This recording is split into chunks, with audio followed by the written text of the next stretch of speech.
Oasis Audio presents America the Strong by William J. Bennett and John T. Cribb. Read for you by John McLean. Introduction. The purpose of this book is to explain what conservatism means. It explains basic conservative principles, the reasons conservatives stand for them, and how they apply to challenges our country faces. We live in a time when many Americans feel uncertain about the future. They worry about jobs and the economy. They worry about whether the next generation will have a standard of living as high as previous ones. Distrust of major political institutions runs deep. There are concerns about whether the country is on the right path, and even if it might be in decline. Conservative principles speak to these problems. The United States was founded on conservative principles, and they helped America become a great and strong nation. They can help keep it strong for generations to come. For that to happen, each generation must pass those principles on to the next. Each generation has to offer clear explanations of certain ideas and values to young people as they reach adulthood.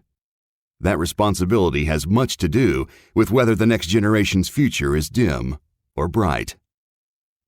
The idea for this book grew from questions a smart teenager asked her dad, one of the book's co-authors, John Cribb.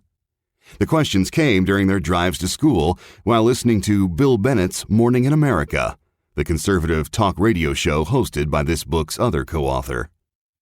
Questions like, why do terrorists want to kill Americans? And, what do you think about global warming? And, why shouldn't rich people pay all the taxes? And this one, exactly what is a conservative anyway? They're the kind of questions some bright young people start to ask when they're in high school or college, or perhaps when they start to vote or get their first full-time job. Questions they ask when they begin to realize that events in the news really do affect them, their family, their friends, and their country.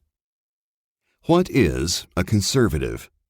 This book answers that question, and more than 100 others, about issues ranging from immigration to illegal drugs. It examines issues from a conservative standpoint and explains why conservative ideas are good for our country. If you are a young person just beginning to pay attention to current affairs and politics, there are a couple of things you should know. The first is that nearly 40% of Americans consider themselves conservative. Nearly 25% consider themselves liberal, the opposite of conservative. So conservatives outnumber liberals by a fairly wide margin. The second thing you should know is that despite their numbers, conservatives sometimes face questions and even sneering remarks about the values they stand for. Portions of the culture tend to depict conservatism as backward and wrong-headed. They may try to convince you that conservatives are mean-spirited, greedy, prejudiced people. Most of the national mainstream media news organizations in the United States have a strong liberal bias.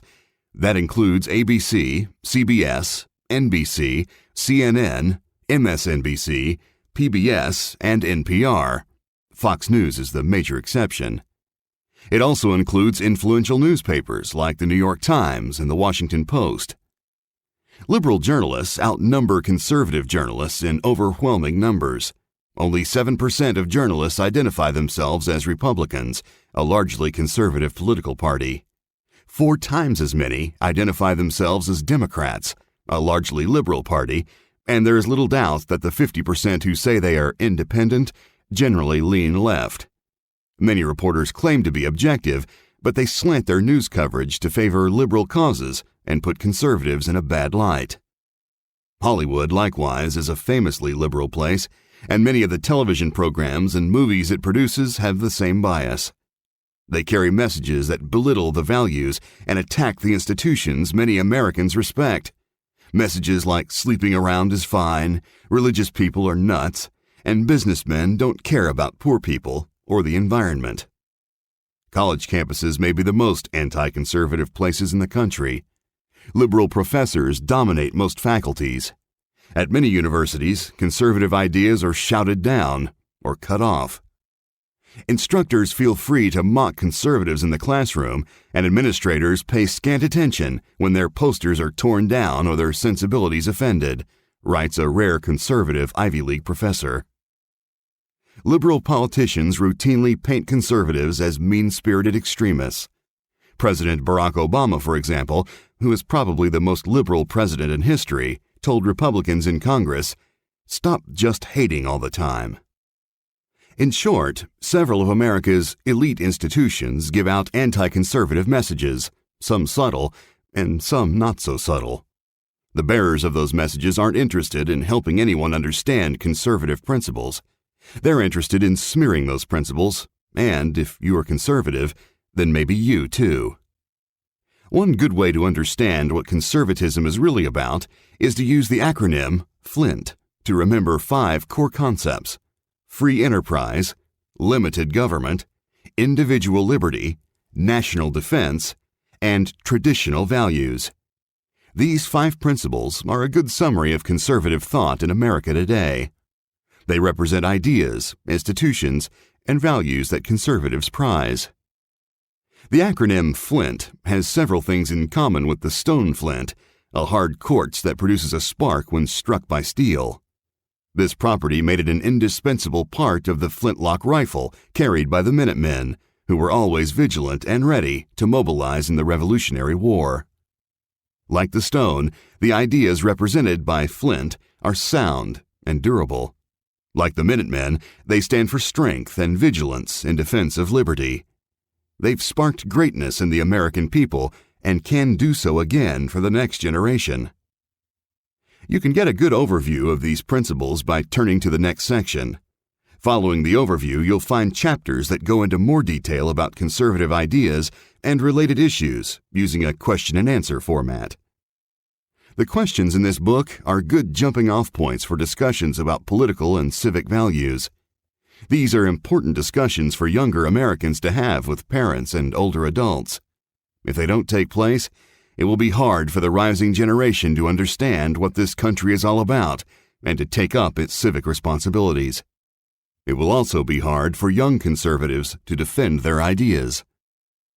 It's not easy to come up with off-the-cuff explanations when a young person asks a question like, "Was America founded on Christian principles?" Or when a student says, "My teacher told me that the United States is an imperialist country. Is that true?" A lot of times, the first reaction is, "Good grief, where to begin?" We hope that conservatives who have the next generation's best interests in mind can use this book to help supply some answers. There's an old saying that if you're not a liberal when you're 25, you have no heart, and if you're not a conservative by 35, you have no brain. In other words, liberal ideals often appeal to the passions and enthusiasm of youth, but wisdom and experience eventually lead people to become more conservative. There is some truth to that, but it's also true that many young Americans are conservative by nature and upbringing, at least in some respects. And it's not always easy for them to face the onslaught of cues from the popular culture telling them that being conservative is backward and wrong. This book provides some armor for their intellect. It supplies, we hope, reinforcement for conservative beliefs and clear rationales for taking a conservative stance. When people have a good understanding of their own beliefs, they feel more confident sticking up for them when challenged. This book can help conservatives make their arguments with candor, intelligence, and goodwill. In this book, you may realize that you are conservative about some issues and not particularly conservative about others. Or you may come to the conclusion that you are not conservative at all. That's fine. There's lots of room for differing views in this country. You may not agree with conservative viewpoints, but you should at least know what they are. We hope that in thinking about the principles discussed here, you find much that appeals to common sense. On a personal level, conservative philosophy is rooted in solid, lasting values that can help you live a good life, one that does good for others.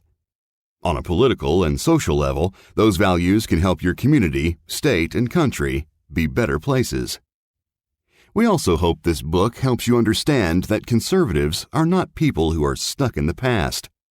Like this country's founders, conservatives have deep respect for the past and what we can learn from it, but they also welcome new ideas that make good sense. We believe this country's best days are ahead. but we need to refocus on some values and principles that have made it great. As the Declaration of Independence says, a decent respect to the opinions of mankind requires that we restate those principles from time to time. In the hearts and hands of the next generation, they will help our nation thrive. Conservative Principles. An overview. If you're wondering what it means to be a conservative, this chapter is a good place to start. It gives a general overview of modern American conservative thought, as well as a brief description of its opposite, liberalism. When you're ready for a little more detail, flip through the chapters in the rest of this book. There you'll find issue-by-issue answers to questions about conservative ideas and values. What is a conservative? The term conservative comes from the Latin word conservare, which means to keep safe, maintain, or preserve. Conservatives want to preserve society's best values and wisdom. The values that conservatives strive to maintain aren't new. Most have been around for a very long time, passed down from generation to generation because they make life worth living. Values like love your neighbor as yourself and honesty is the best policy. Virtues such as self-discipline, generosity, and gratitude. When we forget or neglect these things, individual lives unravel and civilizations can even come apart. When conservatives step back and look at the world, when they study human activity and history, they see a pattern. That pattern is a set of truths that run through all of time, principles about how best to live and treat our fellow human beings. These principles aren't truths that each person invents for himself or herself.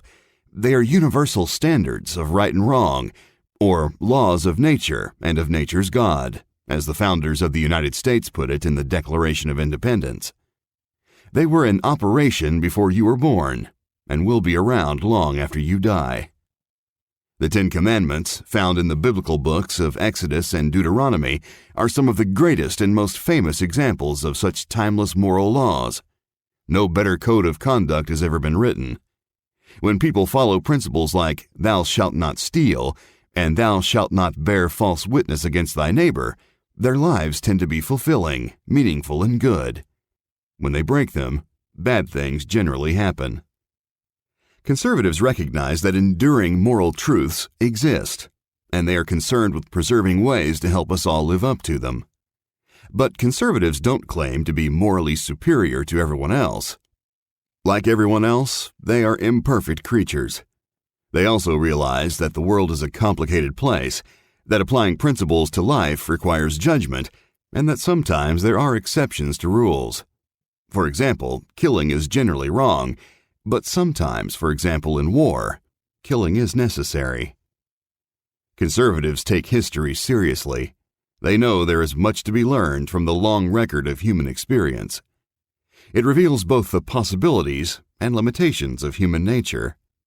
History contains much inhumanity and misery, yet an honest reading shows that despite some great blots, the achievement of Western civilization, and the United States in particular, stands high. None of this means that conservatives revere and want to preserve everything old. Sometimes old ideas, such as ancient prejudices, need to be rejected. Values are worth protecting only if they do good. Preserving society's best values and wisdom lies at the heart of conservatism. But there's more to it than that, as you'll see throughout this book. In America, being conservative involves a commitment to the principles upon which this country was founded, ideals found in the Declaration of Independence, the Constitution, the Federalist Papers, and other writings, ideals such as that all people are created equal and that we all have the right to think and speak freely. Conservatives believe that these founding principles have made the United States a powerful force for good in the world. Although there is no neat and tidy list of American conservative beliefs, there are several ideas that conservatives tend to agree with. One handy way to remember those ideas is the acronym FLINT, which corresponds to the 5 concepts of free enterprise, limited government, individual liberty, national defense, and traditional values. These 5 concepts are critical for understanding American conservative thought. Free enterprise. Conservatives recognize that free enterprise, or capitalism as it's also known, is the best system the world has ever seen for creating jobs and good living conditions. It has lifted countless millions of people out of poverty and made their lives better. The liberty we enjoy is closely connected to free enterprise. At its best, free enterprise makes possible the liberty we have to choose our own paths, to work toward our goals and dreams. Free enterprise brings the opportunity to obtain property, whether it be a home, a car, or a new pair of shoes. No one is really free without being able to retain the fruits of his or her own labor. Conservatives recognize the benefits of competition, which is a vital part of free enterprise. Competition between businesses creates better products and services, as well as lower prices. It encourages entrepreneurship and fosters good, hard work. The competition of free enterprise is a major reason businesses are usually more efficient and productive than government. For all these reasons, the American founders set up this country to be a commercial republic, as Alexander Hamilton called it. They wanted it to be a place where business flourishes and where freedom and commerce support each other so people can thrive. Like any human institution, free enterprise brings problems. It can cause excessive materialism and emphasis on money. Wide gaps can open between rich and poor. Competition can bring out the best in people, but sometimes it brings out the worst. Corporations sometimes take advantage of people, both customers and employees alike. Free enterprise requires some checks on its darker impulses. Sensible laws can help keep business free and fair. Even more important is a culture that values integrity and expects business to be conducted honestly. Despite its drawbacks, the free enterprise system is without equal in giving people the opportunity to earn a good living. It is a cornerstone of our republic, our liberty, and our nation's success. Limited government. Conservatives support the principle of limited government. That means government powerful enough to protect people's rights and vigorous enough to help make the country a better place, but not so powerful that it keeps sticking its nose into people's business and stepping on their liberties. The founders realized that over time, governments have a natural tendency to assume greater power and exert more control over people. Power, whether vested in many or a few, is ever-grasping, Abigail Adams wrote, and like the grave, cries give, give.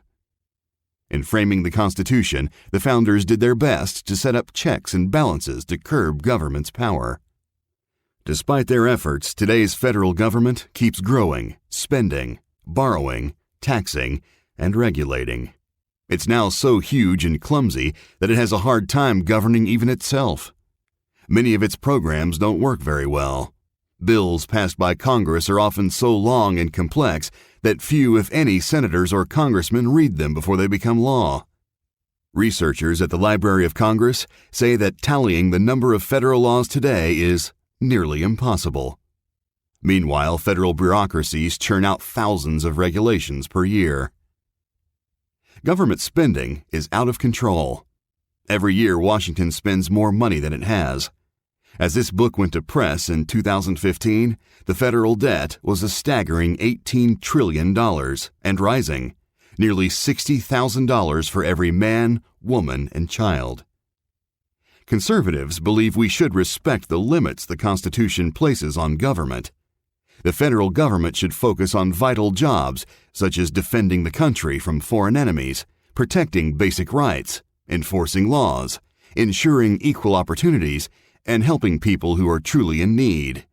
It shouldn't be smothering businesses with regulations and burying the country under a mountain of debt. It shouldn't be taxing so much that it hurts the economy. Conservatives recognize that state and local governments, being closer to the people they serve, often do a better job at governing than the federal government in Washington, D.C. The elected representatives in state and local governments have a better sense of what works in their regions. And being closer means it's easier for citizens to hold those representatives accountable. It's a mistake to assume that government has a solution for every problem. Government has important work to do, But in the task of helping society remain intact, much work takes place in the families, neighborhoods, churches, temples, schools, and voluntary groups that make communities good, healthy places to live. Individual liberty. The Declaration of Independence states that all people are endowed by their Creator with certain unalienable rights, including the right to liberty. Our right to liberty does not come from government. It is a gift from God. Government's job is to protect that right. If you look back at history, you realize that most people never got to enjoy much freedom. Most of the world's history is one of rule by kings, emperors, dictators, and governments that told people how they must live. It's still true today in many parts of the world. Liberty is a rare and precious thing, and conservatives are mindful that we must never take it for granted. Liberty doesn't mean being able to do whatever you want without regard for yourself or others. That is licentiousness, a lack of moral restraint. Millennia ago, the Greek philosopher Aristotle pointed out that liberty is no good unless it involves some limits. Every man should be responsible to others, nor should anyone be allowed to do just as he pleases, he wrote. For where absolute freedom is allowed, there is nothing to restrain the evil which is inherent in every man. Conservative thought stresses that true liberty comes with responsibilities. It involves seriousness about acting the right way. It means using your freedom to take charge of yourself and your conduct and owning up to it. Liberty worth having requires virtues like self-restraint, honor, and respect for others. It involves living up to obligations to family members, friends, neighbors, and anyone who may depend on you. It involves thinking not just of self, but of the common good as well. True liberty implies respecting the rights of others and abiding by the law. In a democracy, it also means abiding by the will of the majority while preserving the rights of the minority. When people neglect those duties, liberty disintegrates. In a self-governing nation like the United States, it's critical that citizens take responsibility for their own decisions and actions. It's also critical for citizens to assume some obligation for the well-being of their community and their country. When we don't take responsibility for ourselves and our communities, government often assumes it for us. Whenever that happens, we forfeit some of our liberty. National defense. Conservatives have tremendous admiration and gratitude for the United States military. Like most Americans, they place more confidence in it than any other national institution. To be a conservative is to grasp that men and women in the U.S. Armed Forces are engaged in a noble effort. When citizens enter the military, they enter an organization pledged to defend the lives of others. They live, and perhaps die, for other people. We owe our liberty and our existence as a country to the U.S. military. It is the greatest defender of freedom in the world. There have been times when America has made mistakes with its armies and even committed grave injustices. But overall, the world is a much better place because of the American soldier, and it's a much safer place because our military is strong. Defending the country from foreign attack is arguably the federal government's most important job. No other part of society is capable of taking over that responsibility. We live in dangerous times. Islamic terrorist groups have declared all-out war against the United States. They take joy in murdering American citizens. Iran and North Korea routinely make threats. Authoritarian regimes in Russia and China have been signaling an alliance. Maintaining a powerful military is not only the best way to defend ourselves, it's the best way to keep the peace. It's an expensive obligation. But as General Douglas MacArthur once said, the inescapable price of liberty is an ability to preserve it from destruction. Conservatives hate war as much as anyone else. They fully understand the costs of war, including the lost and damaged lives. They know that wars often don't go the way the strategists planned. But they also understand that sometimes war is necessary. War is an ugly thing, the philosopher John Stuart Mill once wrote, but not the ugliest of things. the decayed and degraded state of moral and patriotic feeling which thinks nothing worth a war is worse. Traditional values. Many of the topics covered in this book touch on traditional values. When conservatives stake out a position on an issue, you can count on it often being one that seeks to preserve those values. For example, conservatives are strong advocates for freedom of religion, not just because they tend to be religious themselves, but because faith is the anchor of morality for most Americans. Most religions make us better people. Conservatives believe that the country is a better place when churches, synagogues, and other houses of worship flourish. Family is another institution that conservatives strongly support. It has been said that the family is the first and original department of health, education, and welfare. It's where the first and most important moral training takes place. Marriage is one of society's fundamental institutions.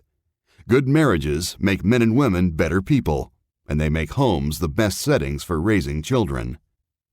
Conservatives expect schools to be parents' allies in character training. Good schools teach about right and wrong.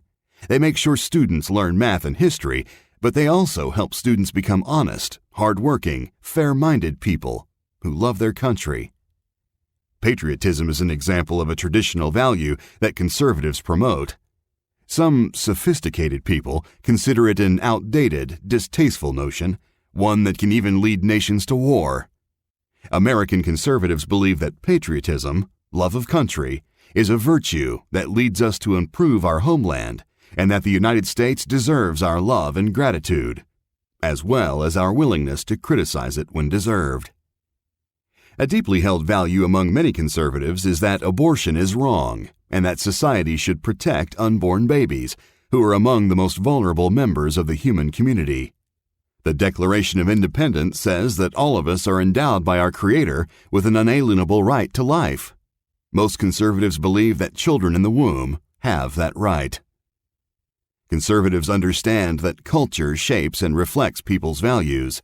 Music, art, books, movies, television shows, websites, they all send messages about right and wrong, about acceptable and unacceptable behavior. It makes a big difference whether the culture is sending messages that marriage is a serious and sacred matter and that doing drugs is dangerous and wrong, or whether it sends messages that no one expects marriages to last and that smoking weed is fine. Traditional values have a hard time surviving if the culture is at war with them. Are conservatives against change? No, not at all. It's true that conservatives look to the past for guidance. They want to preserve the best values and wisdom handed down through the centuries. But conservatives also look to the future. They are eager to embrace change that makes sense and is in line with good, sound values. Change is a necessary and inevitable part of life. Where there is no change, there is no vigor. If we never change, we can never make ourselves better. In many ways, change is a very American ideal. This country is quick to take up what's new, what's young, what's forward-looking. Our nation was born out of change. The Great Seal of the United States, which you can see on the back of every dollar bill, carries the words Novus Ordo Seclorum. That's Latin, a very old language for a new order of the ages, signifying that 1776 marked a historic change, a new democratic era.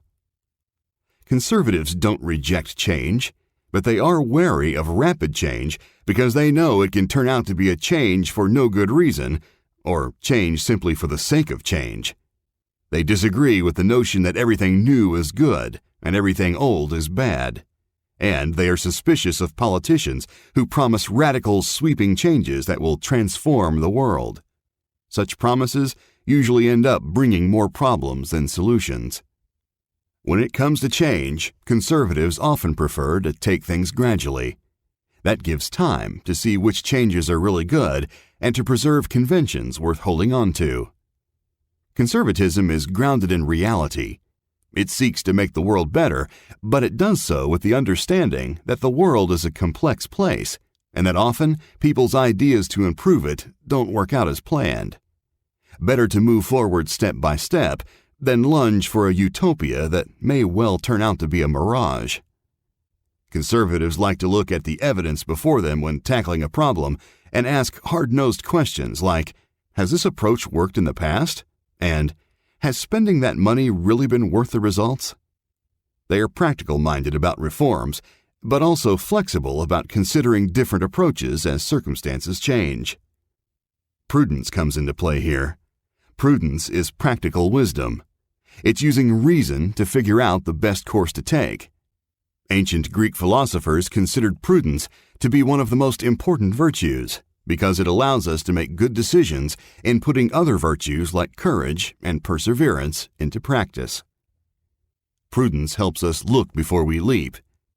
It makes us stop and think through long-term consequences instead of dashing toward a goal without considering the risks. I, wisdom, dwell with prudence, the biblical book of Proverbs says. Conservatives welcome change, but they welcome it with prudence. Do all conservatives see eye to eye on all issues? No. There are millions of conservatives in the United States, so as you can imagine, they represent a range of views. Get any two of them in a room and they'll agree on many issues, but they'll find at least one or two they see differently. All conservatives share, to some degree, basic positions like support for a free enterprise system, wariness of big government programs, and concern for preserving the ideals enshrined in the Constitution, Declaration of Independence, and other founding documents. But there is much room for variety. Here are some terms you'll hear applied to conservatives of different stripes. Fiscal conservatives are concerned with trying to make the federal government more responsible in its spending habits. They favor less government spending, balanced budgets, and trying to reduce debt. They generally oppose higher taxes, though some fiscal conservatives believe tax increases may be necessary to pay off the government's enormous debt. Social conservatives focus more on social issues, that is, issues that affect the health of society, such as education, crime, and abortion. They are concerned with preserving traditional moral values. They also want to strengthen the institutions that teach these values, like families and churches. Christian conservatives are Christians who support socially conservative policies. They apply their Christian values to questions of politics and public policy. You'll sometimes hear this group called the religious right, though that term may also include religious conservatives who aren't Christians, such as conservative Jews. Traditionalist conservatives emphasize the role of tradition and custom in guiding humanity. In their view, each generation inherits the accumulated wisdom, experience, and values of previous generations, kept alive in the traditions and customs that are passed down through time. Radical change that sweeps away traditions may harm society's best values. Neoconservatives have traditionally emphasized using evidence presented by social science to address problems like crime, poverty, and poor education. They also stress the importance of keeping America's military strong and, when necessary, opposing tyranny overseas. Neo means new in Greek. The original neoconservatives were former liberals who became conservative in the 1960s and 1970s in reaction to several developments, including the sexual revolution, rising anti-Americanism on the left, and the left's failure to confront communism. Libertarians ally themselves with conservatives on some principles. They place their main emphasis on individual liberty and private property rights. They don't like the idea of government using its power to restrict people's freedom of choice. Libertarians don't necessarily consider themselves conservative. Many are conservative on fiscal issues and in their dislike of big government, but more liberal on social issues. In foreign affairs, libertarians support free trade and generally oppose U.S. troops being deployed overseas. There is a fair amount of overlap between these different categories. Many people straddle or fall into more than one group. Some people are conservative on some issues and not so conservative on others. Conservatives sometimes disagree about how to solve specific problems. That's because applying broad principles to real-life issues isn't easy. For example, it's one thing to believe that limited government is a good thing, but quite another to decide exactly how much to limit government spending on programs like defense or aid to the poor. The bottom line is that while conservatives agree on some fundamental principles, there is much diversity of opinion among their ranks. That's a good thing. Variety is often a sign of rich ideas and healthy debate. How are liberals different from conservatives? Liberals lie on the opposite side of the range of political opinions from conservatives. You'll sometimes hear them called progressives or the left, as opposed to the right or the right wing, as conservatives are often called. Liberals are likely to vote for Democratic candidates and conservatives for Republicans, although that rule does not always hold true. Liberals have much more faith than conservatives in the ability of the government to fix society's problems. They like the idea of the federal government in Washington, D.C. running big programs that provide lots of services to people. Generally speaking, they place great confidence in the idea of skilled and knowledgeable government officials managing society at every level. In essence, liberals want to use the power of government to re-engineer society. The dream of many liberals is a government that provides services for everyone at every stage of life, a cradle-to-grave nanny state, as conservatives often call it. Liberals generally favor more government spending and higher taxes to fund more government programs. They are not as concerned about the government running up debt in order to fund more programs. Many liberals are suspicious of the free enterprise system. They see it as a source of much inequality and unfairness in the world. They're often in favor of more government regulation to exert more control over business activities. In the view of many liberals, one of the chief roles of government is to make things more equal in terms of people's income and material possessions. They support using the tax system to redistribute wealth from people with more to people with less. Liberals are generally inclined to spend less than conservatives on defense and the military. They would rather spend money on social programs. Some liberals take a skeptical view of the military and regard it as an agent of destruction. Liberals tend to attribute many of society's problems to racism, gender discrimination, and divisions between rich and poor. They often think of themselves as defenders of minorities and groups that have suffered discrimination in the past, such as blacks, women, and gays. Extreme liberals, sometimes called radical leftists, view American history largely in terms of its failures. They look at the American record as one of mistreatment of minorities, exploitation of the poor, and imperialism toward weaker nations. As you can imagine, conservatives and liberals disagree on many political issues. For example, while conservatives in general believe that abortion is wrong and that society should protect unborn babies, many liberals support abortion rights. Liberals are more inclined than conservatives to believe that climate change is a serious threat and that government should regulate human behavior to slow down global warming.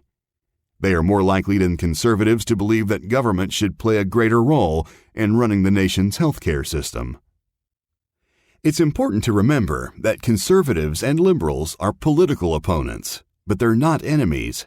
They're fellow Americans. Our enemies are those who want to do us harm, like Islamic terrorist organizations. It's also important to remember that despite their differences, conservatives and liberals share many beliefs. For example, we can all agree on the importance of virtues like honesty, perseverance, and compassion. When conservatives say things like, "We should honor our police officers for upholding the law and keeping us safe," the large majority of liberals would say, "I believe that too." Conservatives and liberals share many of the same goals. They want people to get good educations and good jobs and to be happy and live good lives. They want the United States to be a nation that lives up to its finest promises. But ask a conservative and a liberal how to make all that happen, and you'll often get profound disagreement. The American Record. Norman Borlaug, a descendant of Norwegian immigrants, grew up in the early part of the 20th century on an Iowa farm, where a boy couldn't help but learn a thing or two about how corn and wheat grow. He attended a one-room school, worked his way through college during the Great Depression, and then earned a doctorate in plant pathology. During World War II, when massive destruction raised fears of widespread hunger, he plunged into the work of helping impoverished countries grow more food. He headed to Mexico to join a program funded by the Rockefeller Foundation to help farmers produce more crops. His initial efforts didn't turn out very well. Borlaug taught the farmers to feed their wheat crops extra nitrogen to increase yields, but the stalks grew so tall and heavy that they collapsed. He tackled the problem by developing shorter, stouter plants that could support abundant wheat grains. For years, he battled the tropical sun, floods, disease, and drought as he showed farmers the best way to plant, fertilize, and irrigate. By the 1960s, when experts were warning that global famine was just a few years away, Mexican farmers were producing enough grain to feed their own people and even export a surplus. It was the beginning of an agricultural revolution that swept much of the world. Pleas for help arrived from other poor countries with starving populations. Dr. Borlaug and his colleagues traveled throughout Asia, Africa, and Latin America to spread their techniques and breed new plants. Grain production soared. Before he died in 2009, Norman Borlaug received the Nobel Peace Prize, the Presidential Medal of Freedom, the Congressional Gold Medal, and scores of other tributes. By some estimates, his work helped save the lives of 1 billion people around the world. His is an extraordinary story, a very American story, because America is the place where, more than any other country, extraordinary efforts are launched and ideas born. In many ways, the United States has been, and continues to be, one of the most amazing countries in history. What's so great about the American record? If you listen to the cynics and critics, there isn't much to admire about America. Some history books and professors give the impression that this country is fundamentally flawed and unfair, and that Americans have much to apologize for, stealing land from Native Americans, fouling the environment, enslaving Africans, withholding rights from women, exploiting laborers, discriminating against people of color, and waging imperialist wars against the Third World. Even Norman Borlaug was denounced by left-wing environmentalists who said his techniques used too many chemicals and caused small farmers in Africa and other parts of the world to be replaced by large-scale corporate operations. Borlaug responded that if his critics lived just 1 month amid the misery of the developing world, as I have for 50 years, they'd be crying out for tractors and fertilizer and irrigation canals, and be outraged that fashionable elitists in wealthy nations were trying to deny them these things.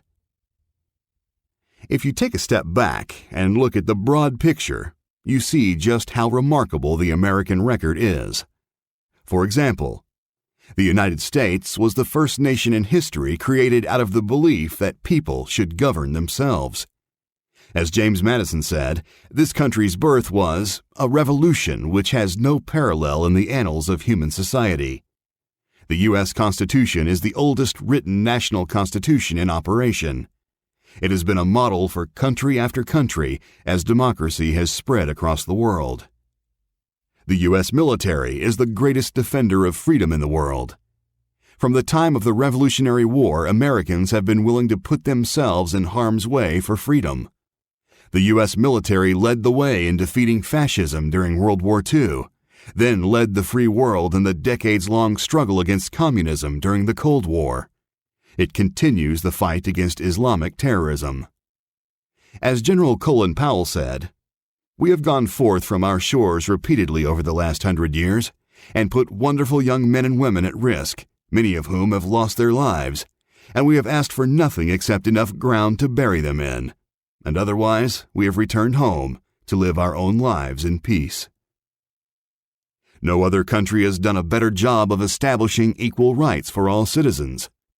Certainly, there have been times when the United States has fallen tragically short of its founding principles. But especially in recent decades, no country has worked harder to eliminate discrimination and protect the rights of minorities. There are plenty of nations where people's ethnicity, religion, or gender define them as second-class citizens. In contrast, America has been a pioneer in striving toward the ideal that all people are created equal. No other country has welcomed and united so many people from so many different shores. Never before have so many people from different backgrounds, races, nationalities, and religions lived and worked together so peacefully. In no other nation has the spirit of brotherhood accomplished more than it has in the United States. There is a simple test for a country. It's called the gates test. Every country has gates of some kind. When it raises its gates, which way do people run? Do they rush to get in, or do they run to get out? When the United States raises its gates, people rush in. American companies have made the United States one of the most powerful economic engines the world has known, and one of the most prosperous countries in history, with one of the world's highest standards of living. American companies provide some of the best jobs in the world. They've also built innumerable hospitals, libraries, and parks, created great universities, filled museums with works of art, found cures for diseases, and improved human life in countless ways. The United States is the world's greatest marketplace for the free exchange of ideas and information. In some countries, governments shut down newspapers and broadcast stations they don't like and limit access to the Internet. Freedom of expression and freedom of the press are bedrock principles of American democracy. The staggering volume of information traded here every day, via books, newspapers, magazines, the Internet, TV, and radio, makes this country the liveliest center of thought and debate in history. America is a world leader in scholarship and invention. It is home to the world's finest collection of universities and research institutions. Name just about any subject, from ancient philosophy to quantum physics, and chances are good that leading authorities work here. The record of American inventions and discoveries goes on, from the mechanical reaper to the microchip. American medical research facilities are among the best in the world. The United States leads the world in space exploration. The computer revolution started here. This country is the planet's largest source of humanitarian aid. When disasters strike overseas, Americans are among the first to offer support. Canadian journalist Gordon Sinclair once called Americans the most generous and possibly the least appreciated people in all the world. He said, "When I first started to read newspapers, I read of floods on the Yellow River and the Yangtze. Well, who rushed in with men and money to help? The Americans did, that's who. I can name to you 5,000 times when the Americans raced to the help of other people in trouble. Can you name to me even one time when someone else raced to the Americans in trouble?" None of this means that Americans are better than everyone else, or that the United States is always right, or that the country is without faults. Of course it has many faults. Its history includes wrongs such as slavery, segregation, and the denial of women's rights. All human institutions are imperfect. Yet, over the years, Americans have shown themselves to be pretty good at taking a hard look at the nation's wrongs and trying to make them right. The late Senator Daniel Patrick Moynihan put it this way, "Am I embarrassed to speak for a less than perfect democracy? Not one bit. Find me a better one. Do I suppose there are societies that are free of sin? No, I don't. Do I think ours is on balance incomparably the most hopeful set of human relations the world has? Yes, I do. Have we done obscene things? Yes, we have. How did our people learn about them? They learned about them on television and in the newspapers." A country, like a person, should be judged by the totality of its acts. In any honest assessment, America's total record stands tall enough to be called great. What does American exceptionalism mean? American exceptionalism is the idea that the United States has a character and set of ideals that sets it apart from other countries.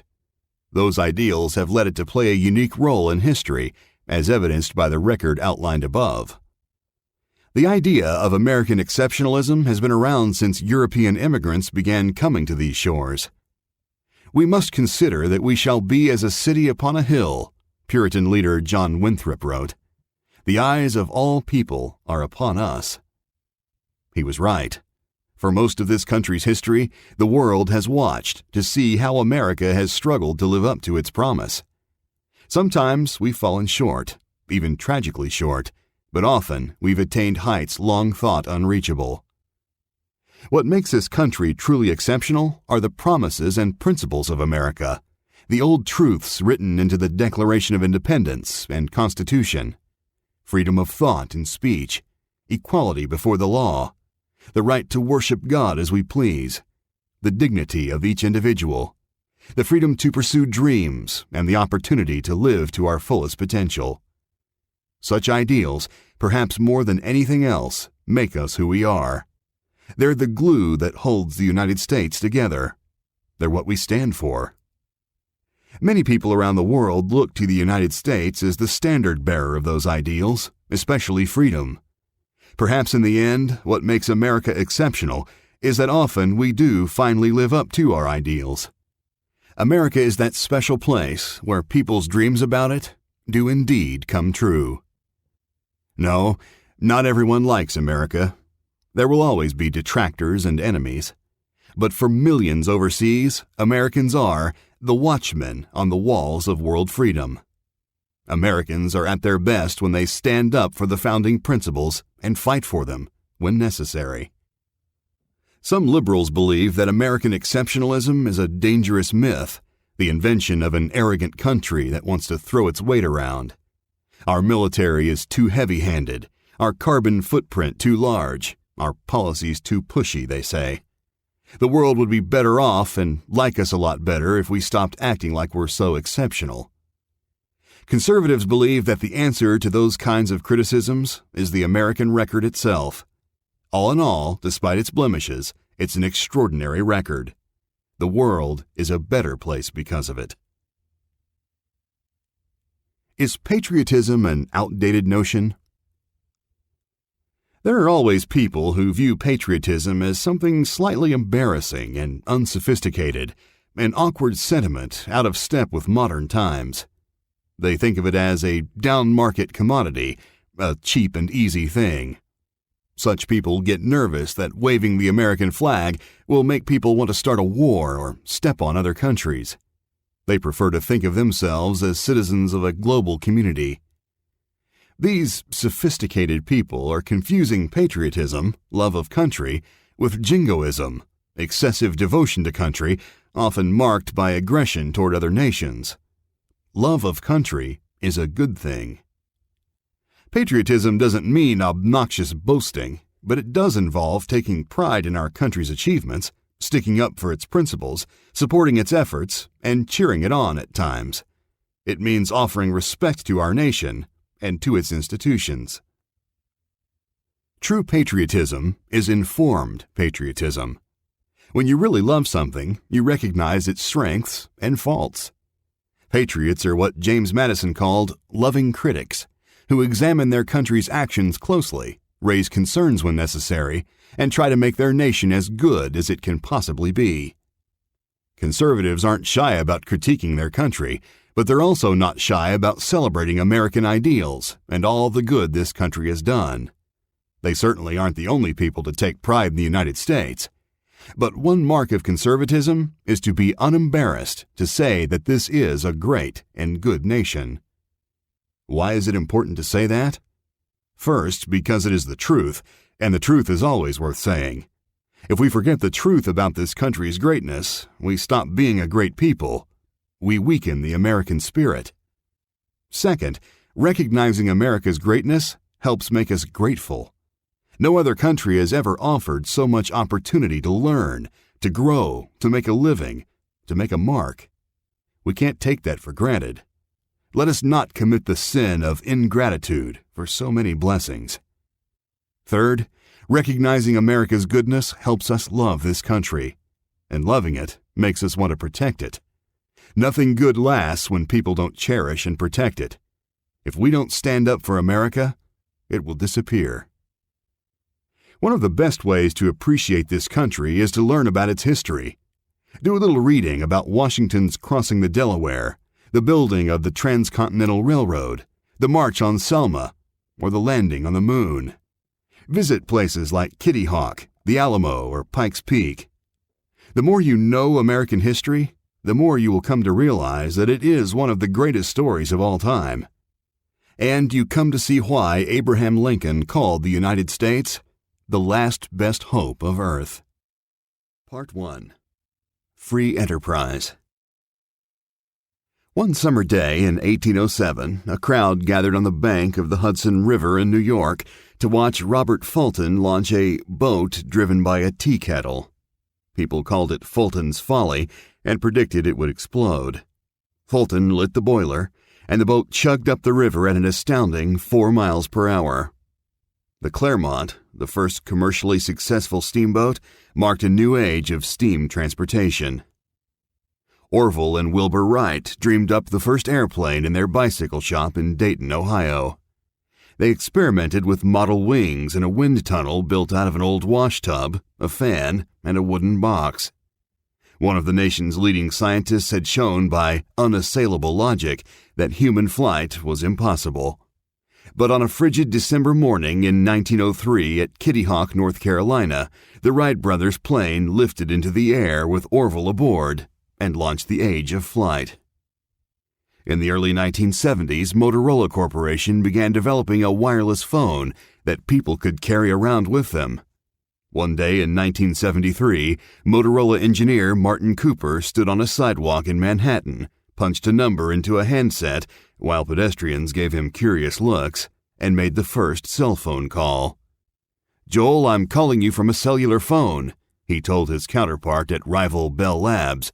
"A real cellular phone. A handheld, portable, real cellular phone."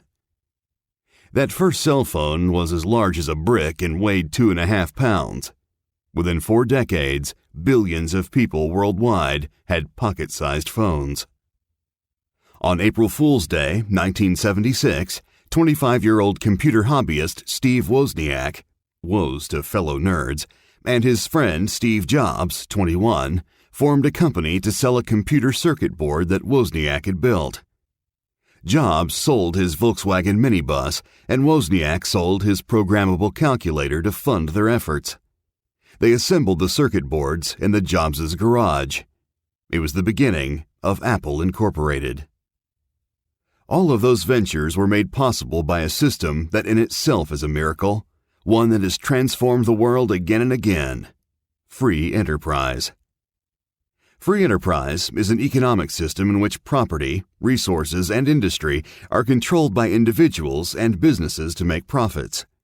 Another name for free enterprise is capitalism, although free enterprise is in many ways a more accurate term, since the freedom to conduct business is one of its bedrock principles. Is free enterprise good or bad for the world? Free enterprise has its drawbacks, but overall it's a terrific economic system, the best the world has known. It's certainly the best system in history for creating jobs and material well-being. Even government jobs depend on it, since tax revenues generated by free enterprise pay government workers' salaries. In free markets, companies have to compete against each other for profits. That competition encourages businesses to offer the best possible products and services for the lowest cost. That puts a higher standard of living within more people's reach. Opportunity unleashes the creativity of inventors and entrepreneurs. That creativity drives civilization forward, from steamboats to airplanes to cell phones. One way to appreciate free enterprise is to look at what life was like before it came along. Modern free enterprise, or capitalism, began in Great Britain along with the Industrial Revolution in the latter part of the 18th century. Before then, cities such as London were filthy, violent places where most people struggled simply to make it from one day to the next. A child born in London around 1750 faced poor odds, as low as 25%, of living past age 5. Most people were illiterate. Poverty and disease were rampant. Jobs were hard to come by and often fleeting. The masses owned little more than the clothes on their backs. They had almost no hope that their lives or their children's lives would ever be any better. In the short term, free enterprise and industrialism did little to improve people's conditions. In some ways, they may have made things worse. You've probably read Charles Dickens' descriptions of early industrial towns full of soot-covered streets and dark factories.